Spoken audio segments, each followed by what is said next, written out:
So guys, जैसा कि हमने पिछले एपिसोड में देखा कि थर्ड एल्डर ने सभी को बताया था कि जिस केओस की वजह से एशियन इमोर्टल का पतन हुआ वो केओस दूसरा लौटने वाला है जिसका हमें सामना करना होगा। और याद रखना, चाहे तुम इस युद्ध में हिस्सा लो या ना लो, पर कभी भी उस इविल बीइंग के साथ मत होना। सभी उनकी बात समझ गए। साथ ही उन्होंने सभी को एशियन व्हाइट क्लीन के बारे में बताया था जो फॉरबिडन एरिया में मौजूद था, इसीलिए सभी के पास अवसर होता है कि वो उसे ढूंढ सके। निंग चुआन को पूरी उम्मीद थी कि वो उस किलिन को काबू कर लेगा क्योंकि उसके पास भी किलिन ऊर्जा मौजूद थी। शियाओ भी लगातार अपने साथियों के साथ आगे बढ़ रहा होता है, पर होंग्यू ने उन्हें उकसाया था कि तुम्हारे पास कोई ढंग का ट्रेजर नहीं है जिससे तुम ट्रेवल कर पाओ। शियाओ ने अपने 7 कलर कांस्य रथ को बाहर निकाल लिया था जिससे वो तेजी से आगे बढ़ने लगे। निंग चुआन उस माउंटेन पर पहुंच गया था और उस किलिन बिस्टे को अपने पास बुलाने लगा, पर वो उसके पास नहीं आया बल्कि लिटिल बनी के पास चला गया था। शियाओ और उसके दोस्त ये देखकर हैरान हुए। काओ युशेंग कहता है कि आखिर ये लिटिल बनी इस सील्ड एरिया में कैसे पहुंची होगी। होंग्यू का साथी उसे कहता है कि ये अभी प्रेजेंट एरा की ही कोई पेटिशनर है। होंग्यू सोचता है कि ये लड़की कमजोर नजर आ रही है और ये अभी इसी युग की है, इसीलिए मैं इससे इस किलिन बिस्ट को छीन सकता हूँ। शियाओ सोच रहा था कि क्या ऐसा हो सकता है कि ये लिटिल बनी उस फ्लावर गर्ल एशियन इमोर्टल का पुनर्जन्म हो। इसका व्यक्तित्व भी बिल्कुल उसी के समान है, पर इनकी आत्मा के उतार चढ़ाव पूरी तरीके से अलग है, यानी ये पावर के मामले में काफी भिन्न है। होंग्यू का साथी बोलता है कि लिटिल गर्ल जल्दी से उस किलिन बिस्ट को नीचे रख दो वरना हम तुम्हारे प्रति विनम्र नहीं रहेंगे। अच्छा इसी में होगा कि तुम इस बिस्ट को छोड़कर चली जाओ, तुम इसे अपने पास रखने के योग्य नहीं हो। लिटिल बनी को वहाँ शियाओ नजर आ जाता है। वो उसे देखकर खुश हुई और कहती है कि शियाओ, काओ युशेंग और ड्रैगन प्रिंसेस आप सभी यहाँ मौजूद हो, ये वाकई काफी अच्छा हुआ। शियाओ सोच रहा था कि क्या इस लिटिल गर्ल ने इस किलिन बिस्ट को धोखे से अपने साथ कर लिया। लिटिल बनी बोलती है कि क्या तुम सभी मूर्ख हो, हम दोस्त हैं फिर भी तुम मेरे पास क्यों नहीं आ रहे और मेरी और इस लिटिल डॉट की मदद क्यों नहीं करते। विच भी बोलती है कि शियाओ तुम्हें जल्दी करनी चाहिए और इस लिटिल डॉट से बचना होगा। सभी शियाओ पर हंस रहे थे क्योंकि लिटिल बनी उस बिस्ट को लिटिल डॉट कहकर बुला रही थी। शियाओ को शर्म आने लगी और वो कहता है कि क्या ये लिटिल बनी से किलिन नहीं कर सकती जो लिटिल डॉट कहकर पुकार रही है। लिटिल बनी बोलती है कि यह किलिन बिस्ट मेरा है और क्या मैं अपने बच्चे का नाम भी नहीं रख सकती। होंग्यू अपने साथी तियान लोंग से बोलता है कि मैं देख रहा हूँ कि तुम भी इस किलिन बिस्ट को हासिल करना चाहते हो, इसीलिए मैं तुम्हारी मदद करूंगा। और वो उसे अपने चेसिंग द सन व्हील देता है। तियान लोंग काफी खुश हुआ, उस ट्रेजर को लेते हुए कहता है कि भाई वाकई आप मुझे काफी अच्छी तरीके से समझते हो। और अब वो अपने जायंट वुल्फ फॉर्म में ट्रांसफॉर्म हो जाता है और उस चेसिंग द सन व्हील को पहन लेता है। लिटिल बनी डर जाती है। वो कहता है कि तुम्हें क्या लगा कि तुम इसे ले जा सकती हो, जल्दी से इसे सौंप दो। और वो उस पर अटैक करने बढ़ा। किलिन लिटिल बनी के पीछे छिप गया था और लिटिल बनी शियाओ से मदद की गुहार लगा रही थी और कहती है कि चाचा मुझे बचा लो। शियाओ उसके आगे आकर उसे बचाने आ जाता है, पर वो बोलता है कि तुम मुझे चचा मत कहो और वो उस तियान लोंग पर पावरफुल अटैक करने लगा। पर तभी निंग चुआन अपने बोन पंच अटैक से तियान लोंग को दूर कर देता है और अपनी तेज किलिंग पावर को जागृत करने लगता है। तियान लोंग भी कई सारे फायर बॉल से निंग चुआन पर अटैक करने की कोशिश करता है, पर निंग चुआन अपने किलिन बिस्ट मुंह से उसे खत्म कर देता है। सभी निंग चुआन की पावर को देखकर हैरान रह गए और कहते हैं कि वाकई निंग चुआन की पावर से जैसी उम्मीद की जाती है ये बिल्कुल वैसा ही है और काफी निर्दयी है जो इसने तियान लोंग को पूरी तरीके से मार डाला। यही वजह होगी कि उस किलिन बिस्ट ने इसे नहीं चुना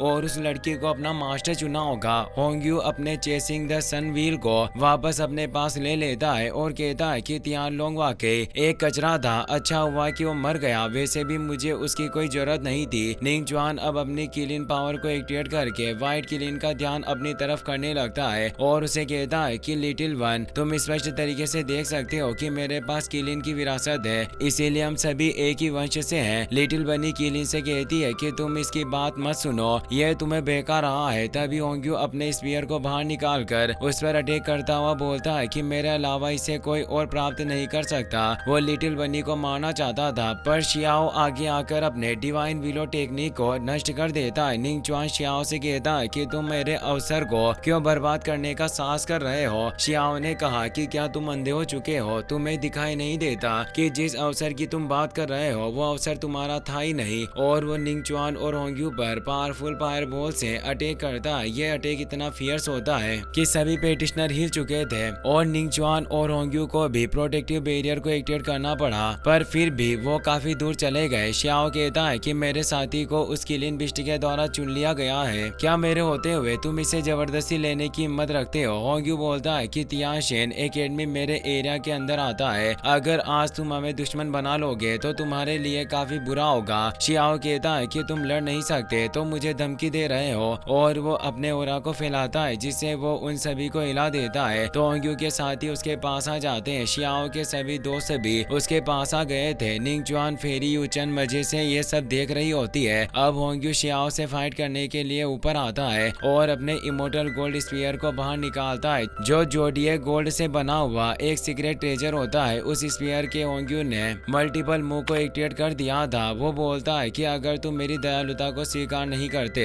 तो अब तुम्हें दंड का सामना करना पड़ेगा। तुम्हें क्या लगता है कि तुम निचली दुनिया के लोग मेरे वंश की शक्ति का विरोध कर सकते हो? और वो सभी स्फीयर से शियाओ पर अटैक करता है। शियाओ उन स्फीयर से बचने लगा और अपने तेज लाइटनिंग से एक बैरियर को क्रिएट कर लेता है, जिससे वो सभी स्फीयर उसका कुछ नहीं बिगाड़ पाते और पीछे माउंटेन पर जाकर लग जाते हैं। होंग्यू बोलता है कि अब मैं तुम्हें दिखाऊंगा कि मेरे इस मैजिकल वेपन की असली ताकत क्या है, और अब वो अपने स्फीयर को ऊपर लाकर एक फेरी बॉडी को क्रिएट कर लेता है जो 10,000 इमोर्टल्स गोल्ड पपेट होती है। सभी ये देखकर परेशान हो गए थे। होंग्यू कह रहा था कि मेरी ये पपेट हेवन के जितनी महान पावर रखती है, और वो पपेट शियाओ पर अटैक करने लगी, पर शियाओ अपने एक पंच से ही उसके अटैक को रोक लेता है और उसके अटैक से उस बॉडी में क्रैक क्रिएट करने लगा। ये देखकर होंग्यू हैरान रह गया कि मेरी इस पपेट का एक गोल्ड लेवल का पेटिशनर भी सामना नहीं कर सकता, तो आखिर वांग अपने नंगे हाथों से इस गोल्डन पपेट के वार को कैसे पकड़ पा रहा है? उन क्रैक्स में से जो एनर्जी बाहर निकलती है, शियाओ को एहसास होता है कि यह काफी अच्छी चीज है, क्योंकि उस गोल्डन पपेट में काफी ज्यादा मात्रा में इमोर्टल मेटल मौजूद था, जिसका इस्तेमाल मैं ग्रेट लुओ इमोर्टल स्वॉर्ड को रिफाइन करने के लिए कर सकता हूँ। और वो डालुओ इमोर्टल स्वॉर्ड को बाहर निकाल कर उसकी मेन बॉडी को एक्टिवेट कर देता है, जिससे वो डालुओ बॉडी इमोर्टल स्वॉर्ड अपने